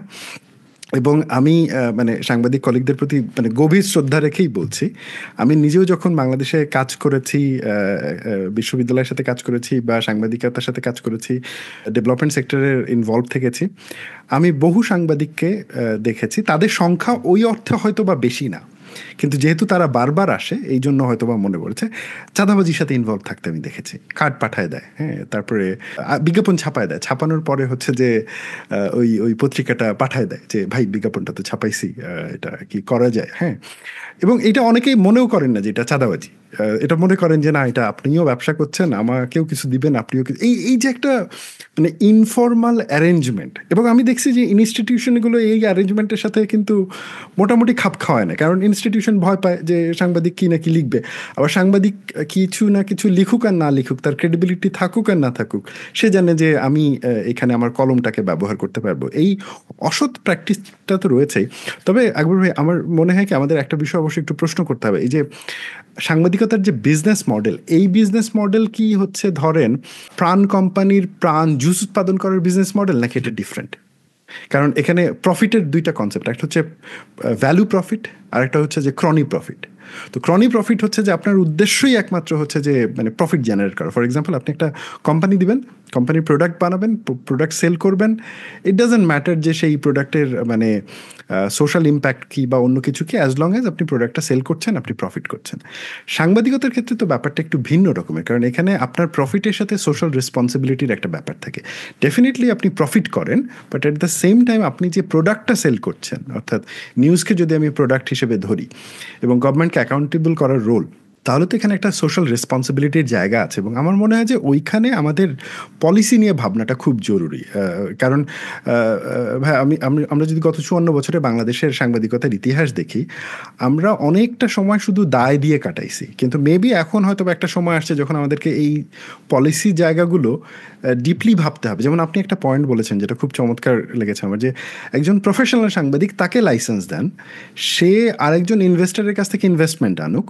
এই যে প্রফেশনাল সাংবাদিক এবং ইনভেস্টর, তার দুইয়ের মধ্যে ক্ষমতা কি হবে, ব্যালেন্স কি হবে, রুলস অফ কন্ডাক্ট কি হবে, সেটা একটা মানে লিগাল ফ্রেমওয়ার্কের মধ্যে ঠিক হোক, যাতে হচ্ছে সেখানে বিজনেসম্যানও বিজনেস করলেন, সাংবাদিকও সাংবাদিকতার চর্চা করলেন, এবং তার যেমন রেসপন্সিবল প্রফিটের দিকেও এগোলেন, but at the same time দায়িত্ব পালন করলেন। আমি এবার মানে আকবর ভাই আলোচনাটাকে একটু মোর লিগাল ডাইমেনশনের দিকে নিতে চাচ্ছিলাম। সেটা হচ্ছে যে আপনি নিজে দীর্ঘদিন সাংবাদিকতা করার ফলে আপনি জানেন যে রাইট টু ইনফরমেশন অ্যাক্ট এটা অত্যন্ত গুরুত্বপূর্ণ বাংলাদেশে, যেটা রাইট টু ইনফরমেশন অ্যাক্ট 2009 হয়েছিল। এবং অনেক ক্ষেত্রেই আমরা যখন সাংবাদিকতা পড়াই, আমাদের স্টুডেন্টদের সাথে এঙ্গেজ হই, আমরা বারবারই বলার চেষ্টা করি যে এই অ্যাক্টটাকে ব্যবহার করাটা সাংবাদিকতার জন্য অত্যন্ত জরুরি, প্রফেশনাল সাংবাদিকতার ক্ষেত্রেও। কিন্তু বাংলাদেশে অনেক ক্ষেত্রে রাইট টু ইনফরমেশন অ্যাক্ট মানে খুব যে প্রফেশনালি ব্যবহার করা হয় ব্যাপারটা তাও না। সেটা হতে পারে ট্রেনিংয়ের কারণে, সেটা হতে পারে আর একটা ব্যাপার তো হচ্ছে সরকার তথ্য দিতে চায় না। মানে হয়তো যে তথ্যটা আপনার 1 সপ্তাহ পরে দরকার রিপোর্টিংয়ের জন্য, সেটা আপনাকে 7 দিন, 10 দিন, 1 মাস বসায় রাখবে। আপনার কি মনে হয় যে এই যে নতুন যে ইন্টেরিয়াম গভর্নমেন্ট আছে, তারা এবং ফিউচার গভর্নমেন্টও, ইনক্লুডিং যে গণমাধ্যম সংস্কার কমিশন, তারা এই রাইট টু ইনফরমেশন অ্যাক্টটাকে আরও কীভাবে একটা পাওয়ারফুল এলিমেন্ট হিসেবে ব্যবহার করতে পারে বা সুযোগ দিতে পারে, যেখানে প্রফেশনাল সাংবাদিকরা এটার ব্যবহার করতে পারে, মানে কি ধরনের পদক্ষেপ নেওয়া যায় বলে আপনার মনে হয়? Right two information act it's a good thing. আপনি, এটা তো শুধু সাংবাদিকদের জন্যই প্রযোজ্য না, যে কোনো ব্যক্তি যদি এই তথ্য চায়, এই আইনের আওতায় বা এই আইনের আলোকে এটাকে প্রোভাইড করতে হবে। কিন্তু আমি একটা জিনিস দেখলাম, যে আপনি যদি প্রপার ইনভেস্টিগেটিভ জার্নালিজম করতে চান বা করেন, সেখানে কিন্তু রাইট টু ইনফরমেশন অ্যাক্ট এটা কোনো বাধা না। আপনি যদি গত 5 বছরে 7 বছরে বা এই আইন হওয়ার পর থেকেও বা আগে থেকেও যত ধরনের সারা জাগানো ইনভেস্টিগেটিভ রিপোর্টিং দেখবেন, এগুলো কোনোটাই কিন্তু রাইট টু ইনফরমেশন অ্যাক্টের আওতায় আসেনি। এসব তথ্য সাংবাদিকরাই জোগাড় করেছে তাদের সোর্সের মাধ্যমে। তো সাংবাদিকতার সোর্সটা কিন্তু খুব ইম্পর্টেন্ট। এখানে বিষয়টা এরকম না যে আমি একটা বিষয় নিয়ে রিপোর্ট করতে চাচ্ছি, রাইট টু ইনফরমেশন অ্যাক্টের আওতায় আমি তাকে বললাম, সে আমাকে সব তথ্য দিয়ে দিবে আর আমি সেই রিপোর্টটা করব। It doesn't happen like that. Journalism is always a challenging profession. You have to dig out, you have to chase. আমরা অলওয়েজ বলি যে information it comes to you, that's not information, that's not news. Whenever you chase something, that is news. মানে feed news বলে একটা concept আছে, আপনাকে feed করা হয়। Exactly. এবং আপনি দেখবেন যে ব্যাংকিং সেক্টর নিয়ে, পুলিশ নিয়ে, প্রশাসন নিয়ে যত ধরনের নিউজ হয়েছে, এগুলো কিন্তু কোনোটা রাইট টু ইনফরমেশন অ্যাক্টের আওতায় হয়নি। সাংবাদিকরা তথ্য পাবে, আপনি যতভাবেই বন্ধ করার চেষ্টা করেন না কেন, তথ্য সাংবাদিকের কাছে যাবেই, যেতেই হবে। কারণ আপনি দেখেন যে প্রশাসনে যদি কোনো অনিয়ম ঘটে, তাহলে নিশ্চয়ই কেউ না কেউ ক্ষতিগ্রস্ত হয়। ওই ক্ষতিগ্রস্ত ব্যক্তিরা কিন্তু সাংবাদিকদের কাছে রিচ করে সেগুলো প্রচার করার জন্য। কোন একটা টেন্ডার নিয়ে যখন একটা পক্ষ উইন করে অবৈধভাবে, নিশ্চয়ই অন্যরা ক্ষতিগ্রস্ত হয়, ওই ক্ষতিগ্রস্ত পক্ষ সাংবাদিকদের কাছে রিচ করে কাগজপত্র নেই। সুতরাং এখানে রাইট টু ইনফরমেশন এক কোনো বাধা না। বাট তারপরেও আমি মনে করি যে যদি এটাকে আরো মানে যে ধরেন কিছু ভেগনেস এখানে আছে, আমি যেটা দেখি যে রাষ্ট্রীয় অখণ্ডতা, রাষ্ট্রের গুরুত্বপূর্ণ বিষয়, এগুলো শেয়ার করা যাবে না। এখন এটা তো খুব ভেগ কথা যে আপনি বললেন যে রাষ্ট্রের গুরুত্বপূর্ণ বিষয়। এখন কোনটা রাষ্ট্রের গুরুত্বপূর্ণ বিষয়, কোনটা রাষ্ট্রের অখণ্ডতা এ ডিফাইন করবে? এটা এই আইনগুলো নিয়ে বিতর্ক থেকেই যায়। এখানে আপনি যেটা রাইট টু ইনফরমেশন অ্যাক্টের আওতায় আপনি যেটা পাচ্ছেন কিছু জেনারেল ইনফরমেশন। হয়তো আপনি বাংলাদেশ পর্যটন কর্পোরেশনের কাছে জানতে চাইলেন যে ভাই সারা বাংলাদেশে আপনাদের কতজন স্টাফ আছে, সে আপনাকে এটা দিবে। এটা কোনো ক্ষতিকারক ইনফরমেশন না। আপনি হয়তো মহিলা ও শিশু বিষয়ক মন্ত্রণালয় জানতে চাবেন সারা বাংলাদেশে আপনাদের মেয়েদের জন্য কতগুলো হোস্টেল আছে, কোনো সমস্যা না। কিন্তু আপনি যদি কোনো করাপশন নিয়ে তথ্য জানতে চান, সেটা কি তারা দেবে? পৃথিবীর কোন দেশের সরকারি কর্মকর্তারাই উইলিংলি করাপশনের তথ্য মিডিয়াকে দেয় না। মিডিয়া এগুলো ডিগ আউট করে, অলওয়েজ এটাই হয়ে আসছে। সুতরাং আমি মনে করি যে এই আইনটার প্রকৃতি বা এই আইনটাকে যেভাবে ডিফাইন করা হোক না কেন, ওইটা সাংবাদিকদের জন্য খুব একটা সমস্যা না। এবং সাংবাদিকরা আমার ধারণা এটা নিয়ে বদার্ড না খুব একটা, কারণ এটা তার কাজে প্রতিবন্ধকতা তৈরি করছে না। হয়তো তথ্যটা পেলে তাকে সহায়ক, সে ইজিলি পাবে, আর অন্যথায় তাকে একটু চেঞ্জ করতে হবে। পার্থক্যটা এই জায়গায়। এবার আরেকটা আইন যেটা বেশ আলাপ আলোচনা হচ্ছে, এবং সেটা হচ্ছে সাইবার সিকিউরিটি অর্ডিন্যান্স 2024, এবং যেটা হচ্ছে যে আসলে বাংলাদেশে তো ডিজিটাল সিকিউরিটি অ্যাক্টের যে কন্টিনিউয়েশন নিয়ে যে আলাপ আলোচনাগুলো আসলে হয়েছে, এবং এই জাতীয় আইন মানে আসলে বিএনপি সরকার, আওয়ামী লীগ সরকার, এই উভয় সরকারের সময়ই আমরা দেখেছি যে কিভাবে ব্যবহার করা হয়েছে সাংবাদিকতা এবং গণমাধ্যমের গলা চেপে ধরার জন্য। এবং এটার একটা সিরিয়াস রূপ নেয় হচ্ছে যে যখন আওয়ামী লীগ সরকার এই আইনটাকে মানে আরও বেশি মানে মানে কি বলবো যে নিপীড়নের হাতিয়ার হিসেবে ব্যবহার করে। এবং এটার বিস্তার শুধুমাত্র সাংবাদিকতায় থাকে না, এটা আবার সোশ্যাল মিডিয়াতেও থেকেছে। এবং আপনি নিজেও এটা নিয়ে অনেক জায়গায় সমালোচনা করেছেন। আমরা যার যতটুকু যে জায়গা থেকে পেরেছি এগুলো নিয়ে অনেক আলাপ আলোচনা হয়েছে, এবং ফাইনালি এই 5 আগস্ট পরবর্তী সময়ে ওই আইনটা বাতিল করা হয়। কিন্তু আমরা দেখলাম যে ইমিডিয়েট পরে সাইবার সিকিউরিটি অর্ডিন্যান্স 2024 আনা হয়।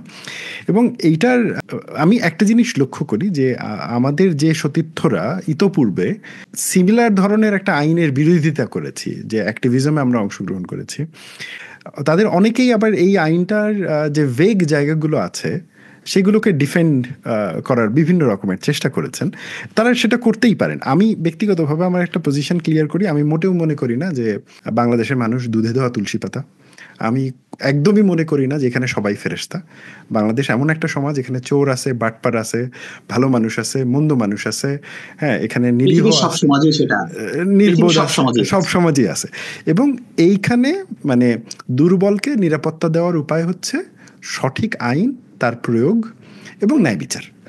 এবং এটা হচ্ছে যে অনলাইন স্পেসে, অফলাইন স্পেসে মানুষ আক্রান্ত হন এবং তাদেরকে প্রোটেকশনের জন্য আমাদের ফ্রেমওয়ার্ক দরকার। But at the same time সেই ফ্রেমওয়ার্কটা কতটুকু ব্যালেন্স করবে ফ্রিডম এবং হচ্ছে যে কন্ট্রোল, এই দুইয়ের মধ্যে, ফ্রিডম এবং রেসপন্সিবিলিটি এই দুইয়ের মধ্যে, সেটা একটা বৃহত্তর বিতর্ক এবং এই বিতর্কটা হওয়াটা জরুরি ছিল। এই বিতর্কটা শুরু হওয়ার একটা স্পেস তৈরি হচ্ছিল 5 আগস্টের পরবর্তী সময়ে, কেননা আমরা মোটামুটি আশা করছি যে একটা ডেমোক্রেটিক গভর্নমেন্ট, মানে অভ্যুত্থানের এই সরকার পরবর্তীতে একটা নির্বাচনের মাধ্যমে ডেমোক্রেটিক গভর্নমেন্টের হাতে ক্ষমতা যখন যাবে, তখন এই বৃহত্তর ডিবেটটা আমরা আরও পাবলিকলি এঙ্গেজ হতে পারবো। কিন্তু ওইটাকে, ওই স্পেসটা না দিয়ে যখন আমরা দেখছি যে সাইবার সিকিউরিটি অ্যাক্ট 2024 অর্ডিন্যান্স আকারে জারি করা হচ্ছে, প্রথম প্রশ্ন, এইটা কি আপনার মনে হয় না যে এটা একটু তাড়াহুড়া করে করা হলো? এটা আরেকটু দেরিতে করলে কি খুব একটা ক্ষতি হতো, বা এখন করাতে খুব কি একটা উপকার হলো? দেখেন, এই যে কোনো আইন আমাদের এখানে আমরা যেগুলো দেখি, আইনের প্রয়োগটা নির্ভর করে কিন্তু সরকারের দৃষ্টিভঙ্গির উপর। এবং আমরা সাইবার সিকিউরিটি অ্যাক্ট যেটা ছিল, ডিজিটাল সিকিউরিটি অ্যাক্ট যেটা ছিল, এটার সমালোচনাটা ছিল কি, এই আইনটাকে উদ্দেশ্যমূলকভাবে করা হয়েছিল। উদ্দেশ্যমূলকভাবে কি, যাতে করে সোশ্যাল মিডিয়াটাকে আপনি কন্ট্রোল করতে পারেন, যাতে করে সেখানে তৎকালীন আওয়ামী লীগ সরকারের সমালোচনা না করা হয়, সেখানে যাতে শেখ মুজিব বা শেখ হাসিনা পরিবারের সমালোচনা না করা হয়, তাই তো? এগুলোকে একটা আইনি কাঠামোর মধ্যে এনে মানুষের মনে একটা ভয় ঢুকিয়ে দেওয়ার জন্য সেটা করা হয়েছিল। এবং এই ডিজিটাল সিকিউরিটি অ্যাক্টের সবচেয়ে বড় ভিকটিম ছিলেন সাংবাদিকরা, গণমাধ্যম। এবং ডিজিটাল সিকিউরিটি অ্যাক্টের আওতায় যত মামলা দায়ের করা হয়েছে, তার মধ্যে অধিকাংশ মামলা ছিল সাংবাদিকদের বিরুদ্ধে। সুতরাং এটা আর বুঝতে বাকি নাই যে এই আইনের উদ্দেশ্যটা কি ছিল।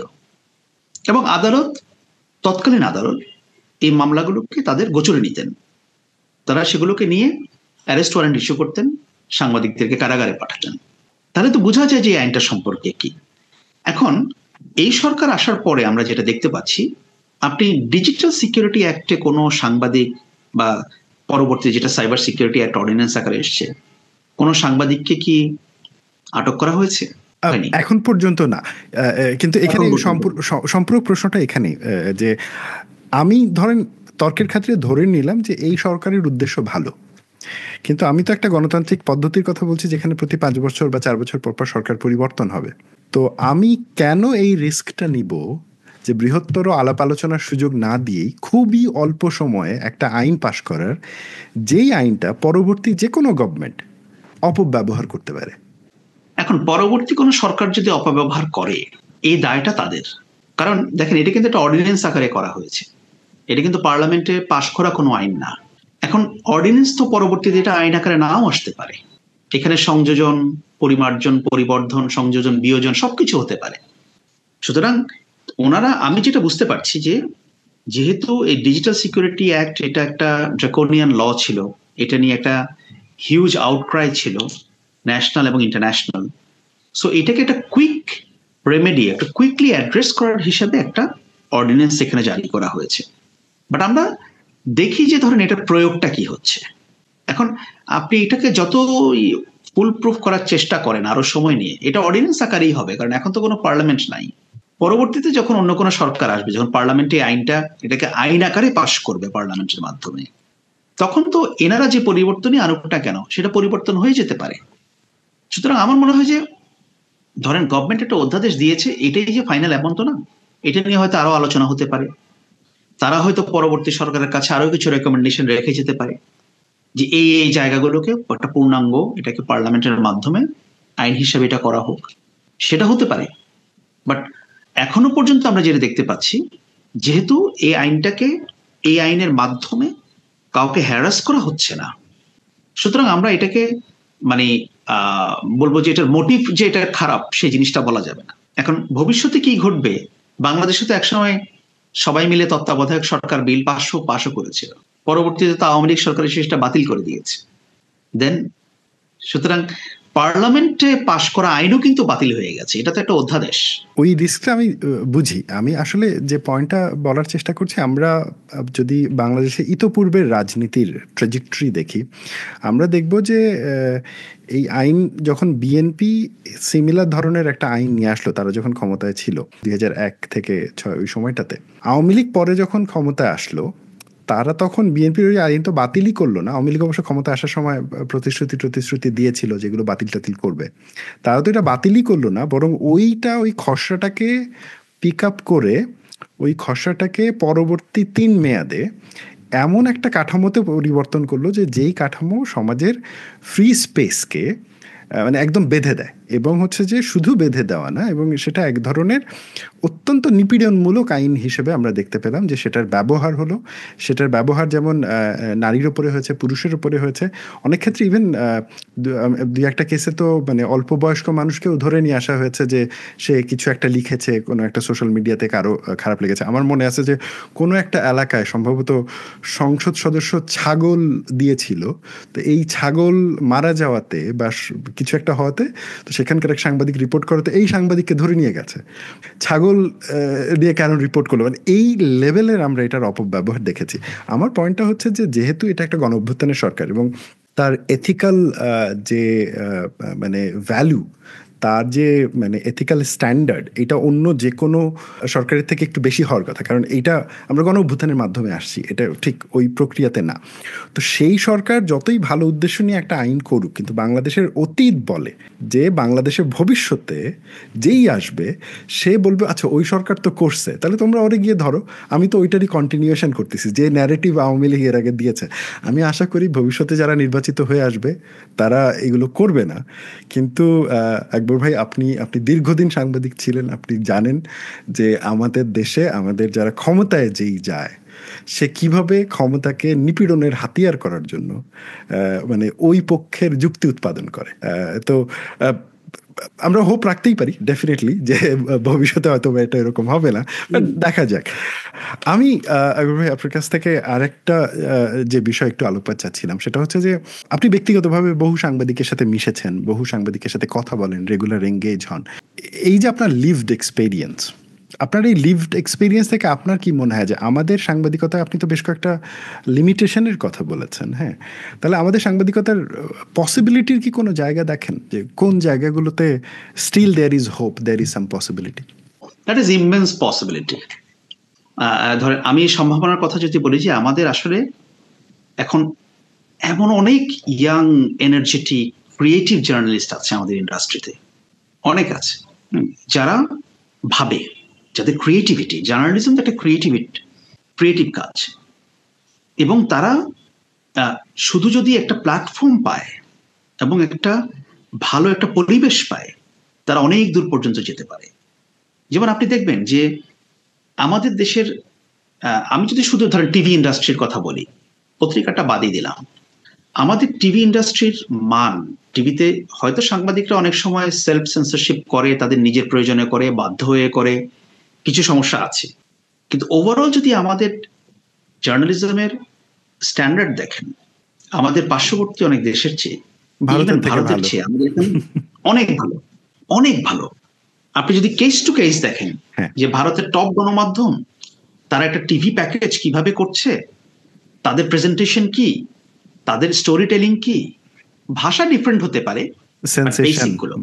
আমাদের এখানকার কিন্তু ওই জায়গাটা অনেক ডেভেলপ করেছে। এবং আমি যেটা দেখতে পাচ্ছি যে আমি যাদের সঙ্গে বেশি, বাংলাদেশে যারা তরুণরা সাংবাদিকতা আসছে, এদের জানাশোনা খুবই ভালো, তারা ওয়ার্ল্ডে কি ঘটছে, হ্যাঁ, ওয়ার্ল্ড মিডিয়া কিভাবে কাজ করে, এগুলোর ব্যাপারে তাদের জানার একটা নিরন্তর আগ্রহ, এবং তারা নিজেদেরকে সেই লেভেলে নিয়ে যাওয়ার একটা চেষ্টা তাদের মধ্যে আছে।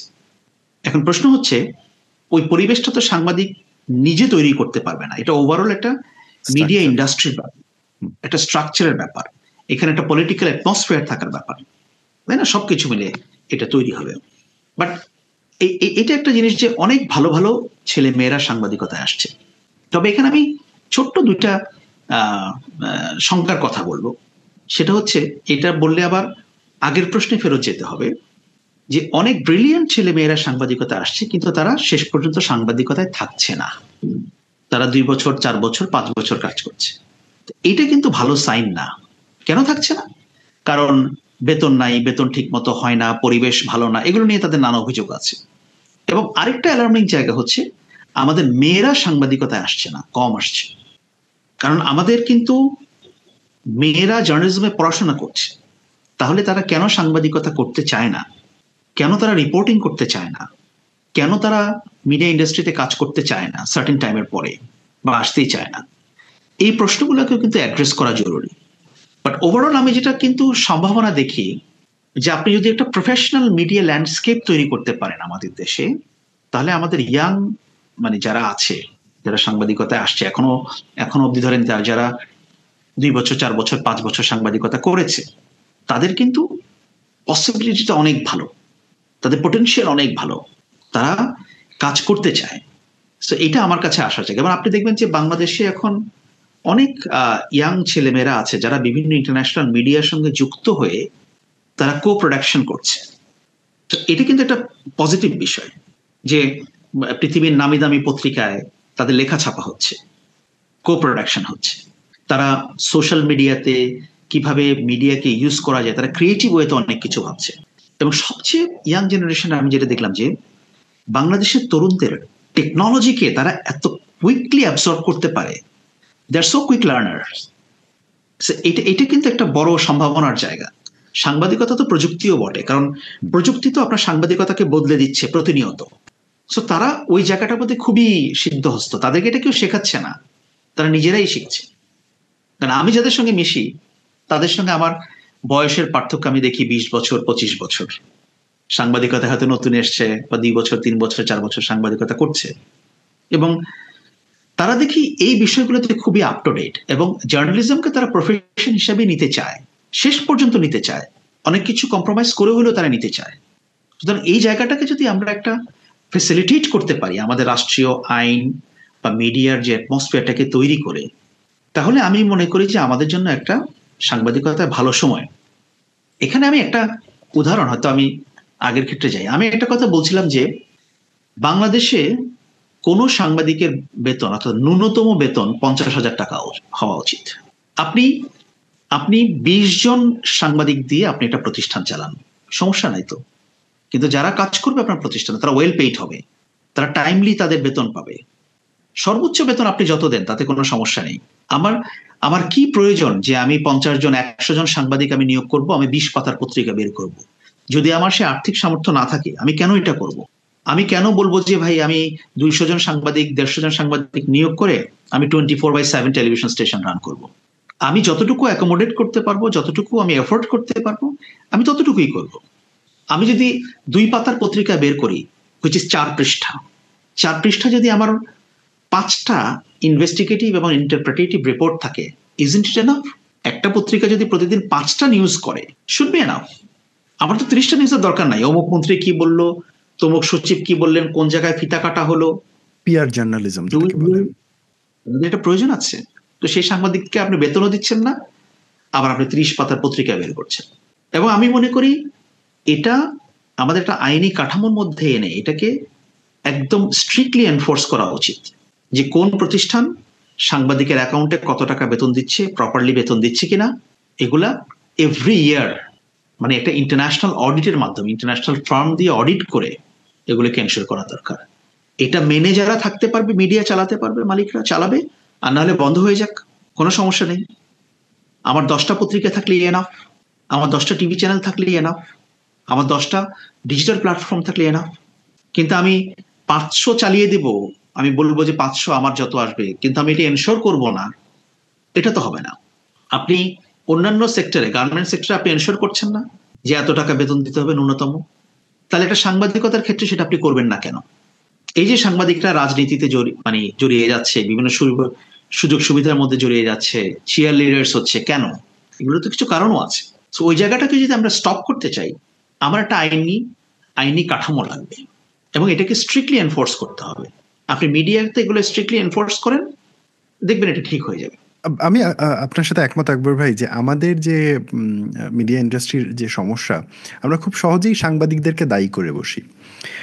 হ্যাঁ, ব্যক্তিগত পর্যায়ে হয়তো বা অনেক সাংবাদিক হচ্ছে যে অনেক চ্যালেঞ্জের মুখে থাকেন, তাদের মধ্যে কিছু কিছু সাংবাদিক হয়তোবা সেই চ্যালেঞ্জের সাথে আপোষ করে নিজের যে এথিক্যাল জার্নালিজম করার কথা তার বাইরে গিয়ে সাংবাদিকতা করেন এবং সেখান থেকে ইকোনমিক বেনিফিট নেন। কিন্তু এটাও ঠিক, যেটা আপনি ঠিকই বলেছেন, যে আমাদের বৃহত্তর স্ট্রাকচারাল প্রবলেমের দিকে নজর দিতে হবে। যে আমাদের তো 3,000 বা 13,000 সংবাদপত্রের দরকার নাই। হ্যাঁ, আমাদের কোনো দরকার নেই। দরকার খুবই ভালো, স্ট্রং, প্রফেশনাল মিডিয়া হাউস। সেটা ১০০টা হোক আর ১০০০টা হোক, তারা যাতে একটা সেট অফ রুলস মানে, এবং তারা যাতে তাদের সাংবাদিকদেরকে শুধু কার্ড দিয়ে বলে না যে আমি তোমাকে একটা কার্ড দিলাম, তুমি করে কর্মায় খাও, এখন আমাকে একটা হুম, রিপোর্ট দিয়ে যাও। এটা কিন্তু হয়, আপনি নিজেও জানেন, হুম, আমরা নিজেও হুম, এরকম দেখেছি। হ্যাঁ, আবার এরকমও সংবাদপত্র আছে যারা বিশ্ববিদ্যালয় থেকে পাশ করে বেরোয় যাওয়া একটা ছেলে বা একটা মেয়েকে ১০,০০০ টাকা দিয়ে মানে চাকরিতে নিয়োগ দেয়। ১০-১২ হাজার, মানে আপনি চিন্তা করতে পারবেন না এখনকার বাজারে আপনি একজন সাংবাদিককে যদি ১২,০০০ টাকা দিয়ে সকাল ৯টা থেকে বিকাল ৫টা পর্যন্ত বা দুপুর ৩টা থেকে রাত ৮টা পর্যন্ত কাজ করেন, তার জীবনে আসলে কি থাকে? মানে তার যে সময়টা আসলে তার ফ্যামিলি তৈরি করার কথা, তার যে সময়টা মানে হচ্ছে যে তার জীবন গোছানোর কথা, তখন সে ১০-১২ হাজার টাকা দিয়ে কি করবে? বা ঢাকা শহরে ১০টা উবার রাইডের খরচ হচ্ছে ১০,০০০ টাকা। মানে আমি সাংবাদিককে যখন ওই অবস্থায় রাখছি, আবার তার কাছ থেকে যখন আমি অনেক প্রফেশনাল কাজ এক্সপেক্ট করছি, সেটাও আবার হচ্ছে এক ধরনের, আমি বলবো যে ইউটোপিয়ান একটা চিন্তা। কিন্তু যেটা হয় আমাদের পাবলিক পারসেপশনে, এটা খুব সহজ যে কোনো প্রফেশনকে সমালোচনা করা, যে কোনো প্রফেশনকে পয়েন্ট আউট করা, কিন্তু ওই প্রফেশনের ভেতরকার যে কমপ্লেক্সিটি এবং সেগুলো কিভাবে সলভ করা যায়, এইটা নিয়ে পলিসি কেন্দ্রিক আলাপ আলোচনা যথেষ্ট কম। তবে এই ক্ষেত্রে আকবর ভাই, একটা বিষয় আমি আপনার একটু দৃষ্টি আকর্ষণ করতে চাচ্ছি। আমরা একটা জিনিস খেয়াল করছি যে ট্রেডিশনাল মিডিয়া, যেটাকে আমরা লিগেসি মিডিয়া বলছি, এখন এই লিগেসি মিডিয়া অনেকটাই ব্যাক ফুটে চলে যাচ্ছে, এবং হচ্ছে যে সোশ্যাল মিডিয়া অনেকটাই ফ্রন্ট ফুটে চলে আসছে। এবং অনেকেই মানে আমি কিছু লেখাপত্র এরকম দেখি যার আর্গুমেন্ট, সেন্ট্রাল আর্গুমেন্ট এরকম হয় যে একটা সময় ট্রেডিশনাল মিডিয়ার আসলে কাজই হয়ে যাবে সোশ্যাল মিডিয়ার ফেক নিউজকে কাউন্টার করা। বেসিক্যালি নিউজ যা মানুষ কনজিউম করে সোশ্যাল মিডিয়া থেকেই করবে, বা ওইটাই সোর্স হয়ে যাচ্ছে। এখন ট্রেডিশনাল মিডিয়া দেখা যাবে যে তার মেইন সেন্ট্রাল রোলটা হয়ে যাচ্ছে যে সোশ্যাল মিডিয়ার এই ফেক নিউজটাকে কাউন্টার করা, এবং যে ফ্রি ইনফরমেশন স্পেসটা রয়েছে সেটাকে প্রোটেক্ট করা। আপনি কি বাংলাদেশে এই ধরনের সম্ভাবনা দেখছেন কি না, মানে এখন যে ধরনের পরিবর্তনগুলো আশপাশে হচ্ছে তাতে? এটার ব্যাপারে আমি মনে করি যে সোজা সাপটা আসলে কোনো কিছু বলাটা একটু কঠিন। বাংলাদেশের মানুষের টেস্ট এবং বাংলাদেশের যে ডেমোগ্রাফি, আমাদের এখানকার যে কালচার, এইগুলো অনেক different compare to other countries, specially western countries. আপনি একটা জিনিস এখানে দেখবেন যে বাংলাদেশটা পৃথিবী জুড়ে সোশ্যাল মিডিয়া উত্থানের কারণে মেইন স্ট্রিম মিডিয়া একটা চ্যালেঞ্জের মুখে পড়ে গেছে। এখন আপনি যদি সোশ্যাল মিডিয়াতে ভালো কন্টেন্ট মেকার যদি আমাদের এখানে থাকে, ক্রেডিবল কন্টেন্ট মেকার যারা গুজব ছড়ায় তারা না, আপনি যদি একটা নিজে একটা সোশ্যাল মিডিয়া চ্যানেল রান করেন যেখানে আপনি নিউজ দিবেন, আপনি অ্যানালিসিস দিবেন, হ্যাঁ, তাহলে কিন্তু সেগুলোর চাহিদা আছে, অনেকে সেটা করছে। কিন্তু একই সাথে আপনার মেইন স্ট্রিম মিডিয়া, আপনি যেটা বললেন যে কাউন্টার করা, মানে ফেক নিউজ কাউন্টার করা, এগুলোকে তার একটা বড় কাজ হয়ে যাচ্ছে বা হয়ে যাবে, এটাও সত্য কথা। কারণ আসলে ফেক নিউজ দেখতে দেখতে তো মানুষ ক্লান্ত।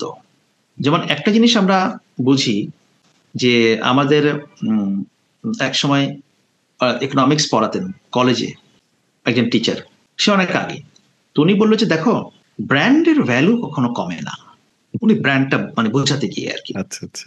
উনি না বোঝানোর জন্য, তখন আমি তো যেহেতু ঢাকা সিটি কলেজে পড়তাম, আমি কমার্সে পড়তাম তখন, তো স্যার একটা উদাহরণ দিয়ে বলতেন যে এই যে দেখো, তখন যে এলিফ্যান্ট রোডের যে, ওটা তো হাই স্ট্রিট ছিল তখন, এখনো যে অনেকগুলো জুতার দোকান, তাই না?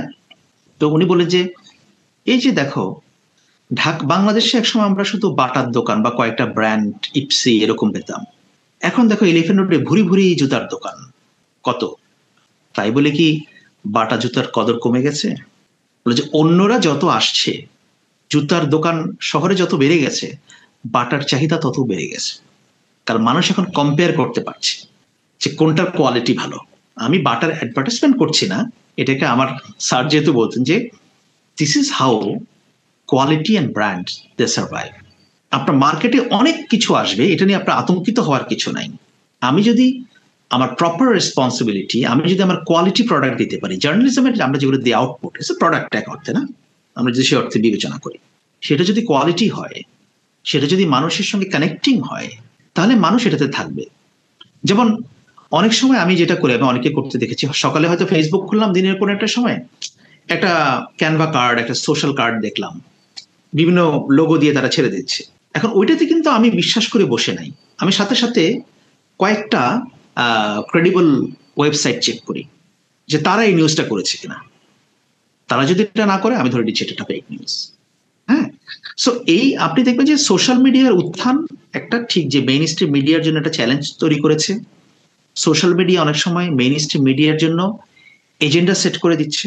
মানে এখন তো ট্র্যাডিশনাল মিডিয়া অনেক সময় শুধু তার নিজের এডিটোরিয়াল এজেন্ডা নিজে সেট করে না, সোশ্যাল মিডিয়া ট্রেন্ডিং দেখেও তারা নিজের এডিটোরিয়াল এজেন্ডা সেট করে, সেটা যেমন করে দিচ্ছে।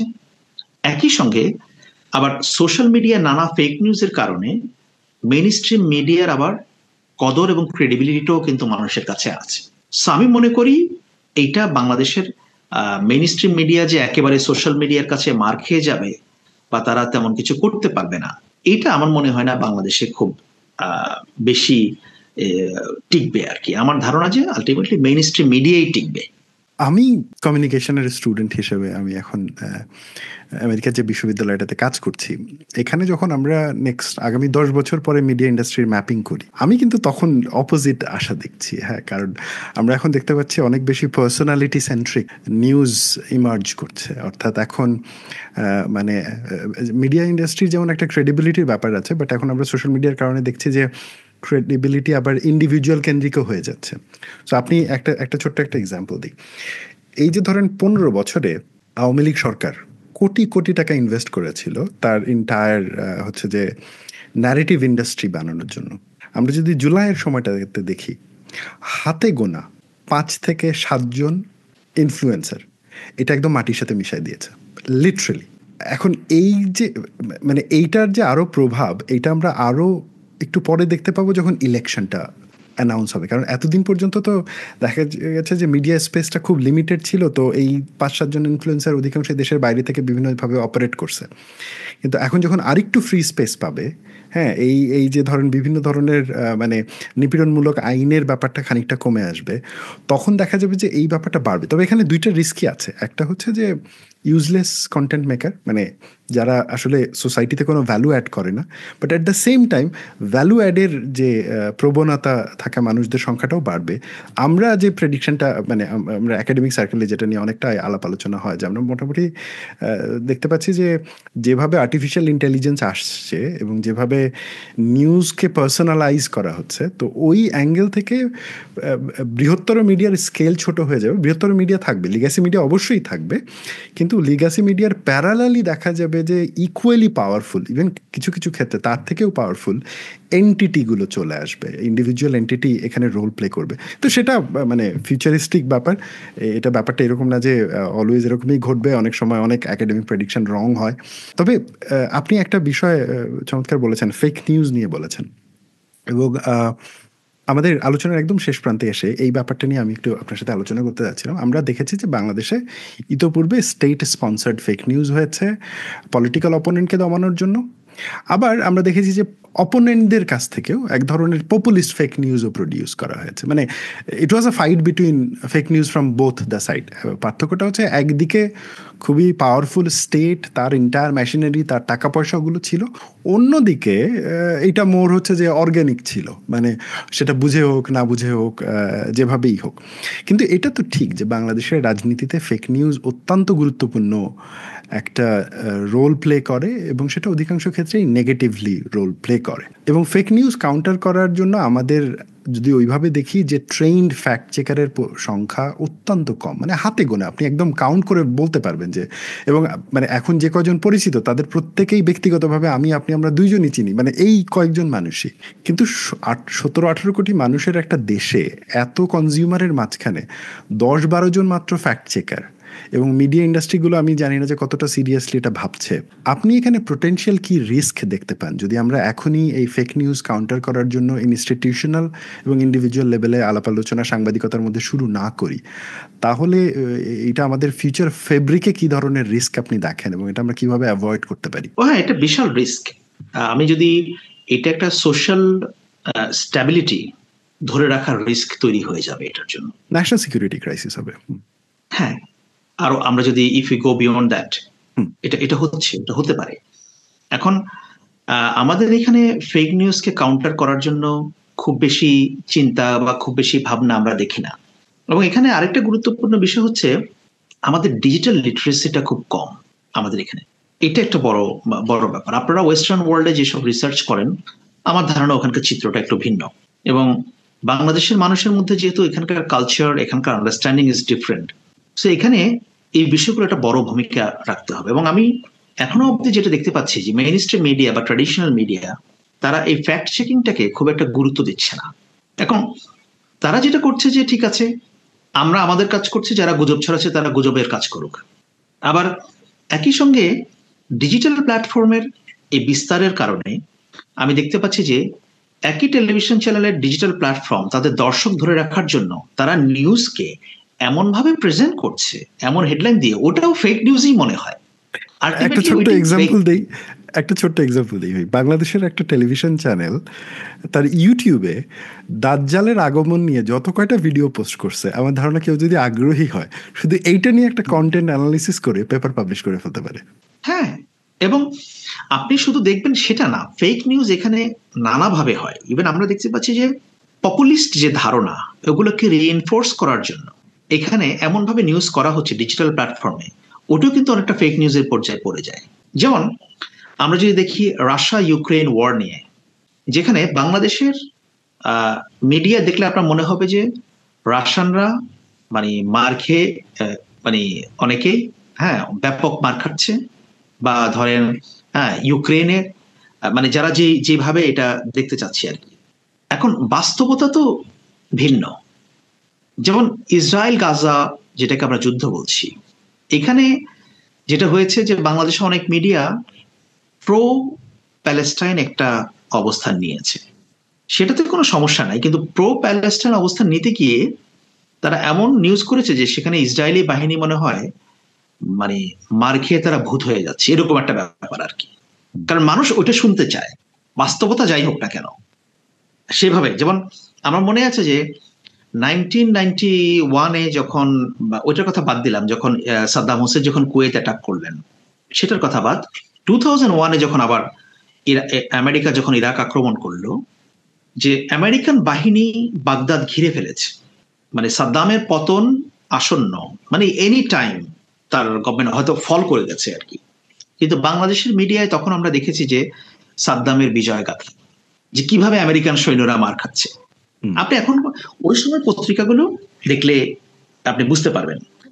এখন হচ্ছে যে আমার ইমোশন যাই হোক না কেন, আমি তো এজ এ জার্নালিস্ট, যেটা ঘটনার বাইরে গিয়ে আমি যদি পপুলিস্ট ধারণাটাকে পিক করতে চাই, তাহলে তো সেটা এক ধরনের ফেক নিউজের পর্যায়ে পড়ে যায়। সো ফেক নিউজ কিন্তু যুগে যুগে ছিল, এখন ডিজিটাল প্ল্যাটফর্মের এটা অন্যভাবে এটা এসেছে আর কি। আমি মনে করি যে এটা এখন এটাকে যদি আমরা কাউন্টার করতে না পারি ফেক নিউজকে, এবং এগুলোকে যদি আমরা ঠিকমতো মেইন স্ট্রিম মিডিয়া যদি এগুলোকে ডিল করতে না পারি, তাহলে আমাদের সোশ্যাল স্ট্যাবিলিটির জন্য, যেটা আপনি বললেন, অনেক সময় ন্যাশনাল সিকিউরিটির জন্য এটা একটা বিরাট চ্যালেঞ্জ হয়ে দাঁড়াবে সামনের দিনগুলোতে।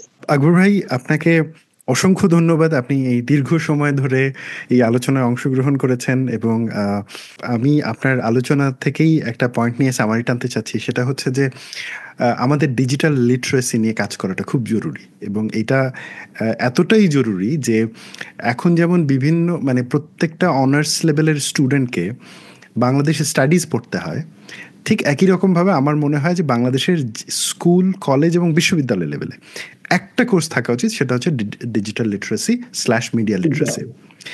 এবং এইটা এতটাই জরুরি কারণ আমি এখন যখন আমেরিকার বিশ্ববিদ্যালয়ে পড়াচ্ছি, আমি তখন দেখতে পাচ্ছি যে এদের মানে প্রত্যেকটা স্টুডেন্ট, সে নার্সিংয়ে মেজর হোক, সে লয়ে মেজর হোক, অথবা সে ইঞ্জিনিয়ারিংয়ে মেজর হোক, এদের প্রত্যেককেই অন্তত দুটো কোর্স করতে হচ্ছে। একটা হচ্ছে হিউম্যান কমিউনিকেশনের উপরে, আর একটা হচ্ছে যে মিডিয়া লিটারেসির উপরে।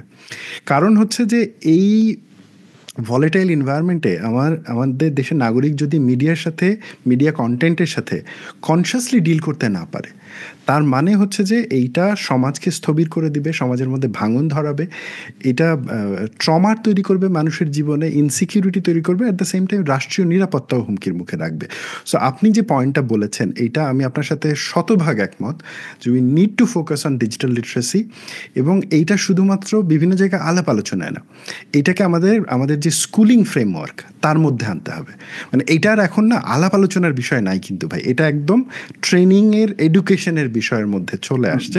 আকবর ভাই, একদম আলোচনার শেষ প্রান্তে আমি আপনার কাছে 1 মিনিটে খুব সংক্ষেপে জানতে চাইব বাংলাদেশের সাংবাদিকতা এবং ওভারঅল গণতন্ত্র এবং মিডিয়া ফ্রিডম নিয়ে আপনার প্রত্যাশা কি, এবং আপনি সাংবাদিকতা ছেড়ে যদিও সরকারের সাথে কাজ করতে যাচ্ছেন, কিন্তু আপনি সাংবাদিক হিসেবেই তো ওখানে টু সাম এক্সটেন্ট সাংবাদিকদের সাথেই কাজ করবেন, স্থানীয় মানুষদের সাথেই কাজ করবেন, এবং তাদের সাথে আপনি আরও কিভাবে বাংলাদেশের সরকারও যে মানবিকভাবে তার নাগরিকদের সাথে প্রবাসে এঙ্গেজ করতে পারে সেই ব্যাপারটাও ব্র্যান্ডিংয়ের কাজ করবেন। এই দুটো বিষয় খুব সংক্ষেপে আপনার কাছ থেকে ওপিনিয়ন জানতে চাচ্ছি, তার মাধ্যমে আমরা আলোচনা শেষ করব।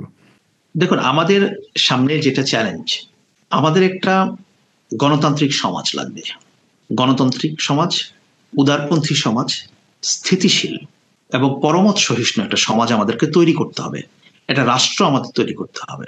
এবং আমি মনে করি যদি আমরা একটা পিসফুল ট্রান্সফার অফ পাওয়ার, যে শান্তিপূর্ণ উপায়ে ক্ষমতা হস্তান্তরের একটা প্রক্রিয়া আমরা এস্টাবলিশ করতে পারি, এবং ক্রেডিবল ইলেকশন আমরা অনুষ্ঠান করতে পারি, অ্যাকসেপ্টেবল ইলেকশন যদি আমরা এরকম পরপর 3টা করতে পারি আগামী 15 বছর, তাহলে এখন আমরা যে সমস্যাগুলো নিয়ে কথা বলছি, আমাদের অনেক সমস্যা, অনেক সংকট ওখানেই কেটে যাবে। এবং আমি মনে করি যে আপনার একটা গণতান্ত্রিক এবং উদারপন্থী সমাজ ছাড়া আমাদের সামনে আসলে আর কোনো বিকল্প নেই। এবং আপনি যদি এই বক্সগুলোকে টিক করতে পারেন, তাহলে আমরা যেটা বলছি যে আমার ব্র্যান্ডিং, আমার ইমেজ, আমার অনেক কিছু, আপনারা ওয়েস্টার্ন কান্ট্রিতে পড়াচ্ছেন, আপনি বিভিন্ন জায়গায় পড়েছেন, অনেক জায়গায় গিয়েছেন, বাইরে থেকে একটা দেশকে কিভাবে বিবেচনা করা হয়, বাইরে থেকে প্রথম ভাবে তারা বিবেচনা করা হয়েছে যে এই সমাজটার, এই দেশটার পলিটিক্যাল প্রসেসটা কি, এটা কি একটা ডেমোক্রেটিক কান্ট্রি নাকি একটা অটোক্রেটিক কান্ট্রি, ওই শেষে ওই জায়গাটার স্থিতিশীলতাটা কি, পলিটিক্যাল স্ট্যাবিলিটি কতটা আছে, এগুলো দিয়ে কিন্তু তারা মেজার করে। এরপরে গিয়ে হচ্ছে অন্য প্রসঙ্গ আসে যে আমি ওই দেশে ঘুরতে যাব কিনা, আমি সে দেশে বিনিয়োগ করব কিনা, তাই না? সুতরাং আমার কাছে যেটা মনে হয় যে এই বিষয়গুলো যদি আমরা করতে পারি তাহলে আমাদের জন্য অনেক কাজ সহজ হয়ে যাবে। আর এগুলো যদি আমরা না করতে পারি তাহলে আমরা যে ভূমিকাতেই যাই না কেন, আমরা কিন্তু সেটা অন্যদেরকে কনভিন্স করতে পারবো না, এটা আমাদের জন্য ডিফিকাল্ট হয়ে যাবে। এটাই হচ্ছে আমার মোট কথা।